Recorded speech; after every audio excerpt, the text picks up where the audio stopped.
Okay, for those who've already read the article, I did have issues with the Dragon Touch 5.1.1 update.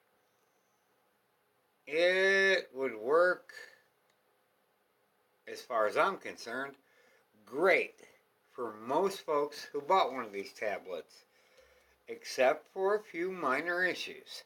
And I posted these issues on my website here. We're going to find those by going in here. Now we're actually looking at the Dragon Touch web server, which is now running on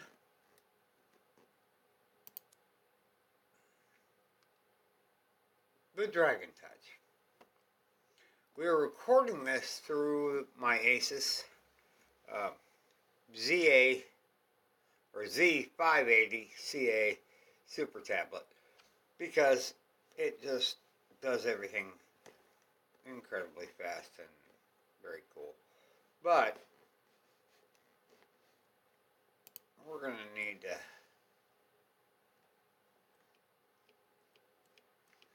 scroll past all that crap, and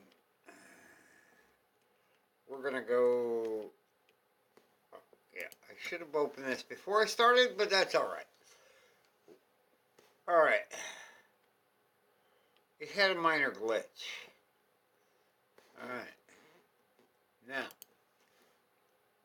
the minor glitch was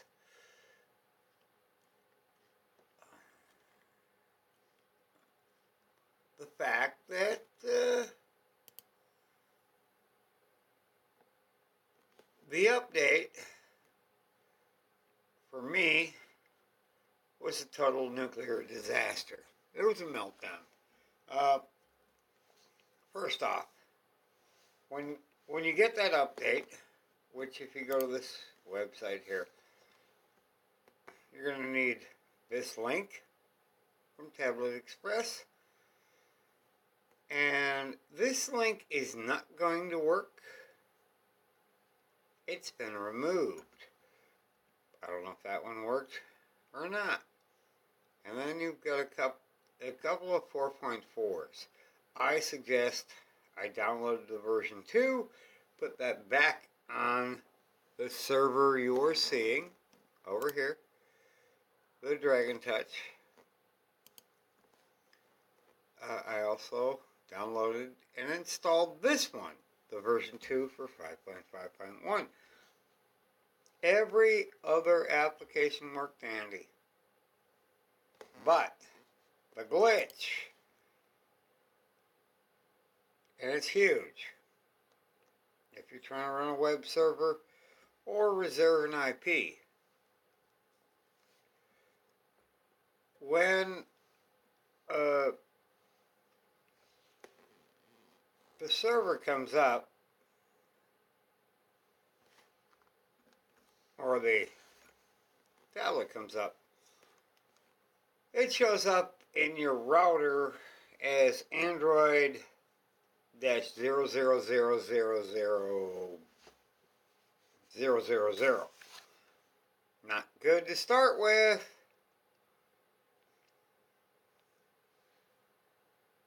And the MAC address, every time you reboot it, the MAC address changes. And if you're logging into Google,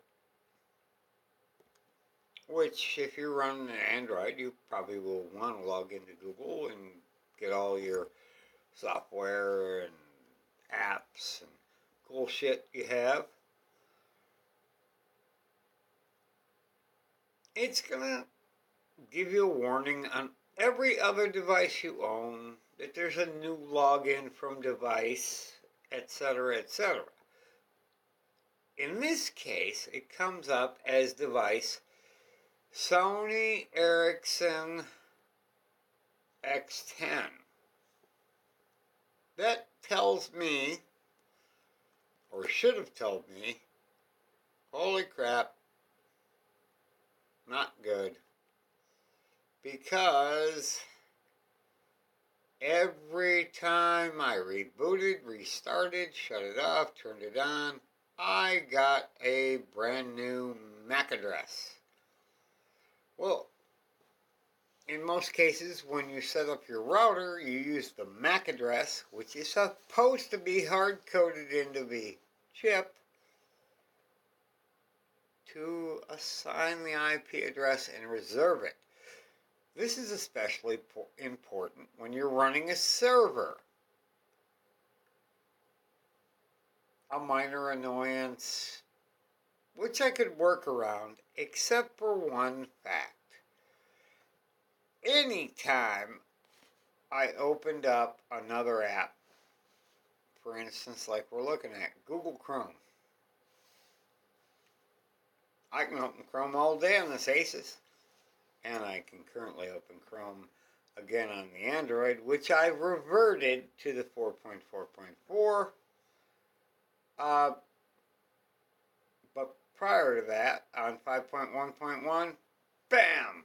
KS Web dead. Could not connect to the web server. So I click on KS Web, and guess what? Oh yeah, rechecking license, or checking license, as if I just started it. It was crashing. Hard crashing. Probably because the folks at Tablet Express decided, oh, let's get ourselves a cheap update and use something which, near as I can guess, a Sony Ericsson is probably a phone. Not sure. No clue.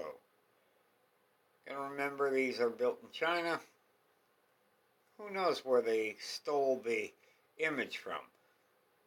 But that is the reason that we are back on 4.4.4 and the reason you're seeing this video.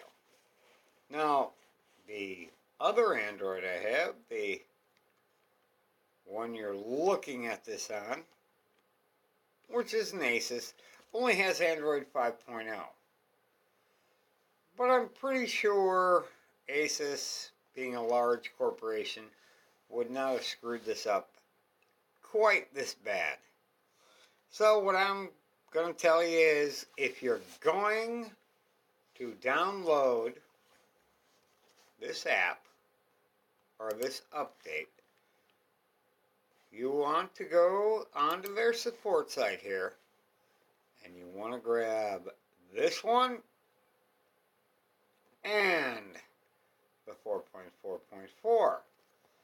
The update software will be just fine. And incidentally, make sure to watch the video on this particular page. You might want to bookmark that right now. Tabletserver.com, port 8080, WordPress, or just do a search for how to updating the Tablet Express X10 to 5.1.1. The video is great, but don't for a minute think that everything is going to be all rainbows and unicorns. You might find other apps that don't work. Download that other piece of software onto your PC that you're going to update from using your USB connector, and you'll always be able to take it back to where I'm at right now on 4.4.4. That is all, but I am sorely disappointed that they did a half-assed job on the update. Should have never happened. I'm still happy with the tablet on 4.4.4. It does everything I needed to. Eventually it won't, though, and it would have been nice to get it moved forward to a decent version. But that is all for this evening. I don't need to say anything more. It's one of those 6 of one, half dozen of the other. If you just want to go to 5.1.1 and you're not running a web server, I'd still download both versions. It's like 600 meg total, maybe 700. Take you 5 minutes on cable on your PC, and you've got both, and you can always go back. And that's all she wrote. Bye for tonight.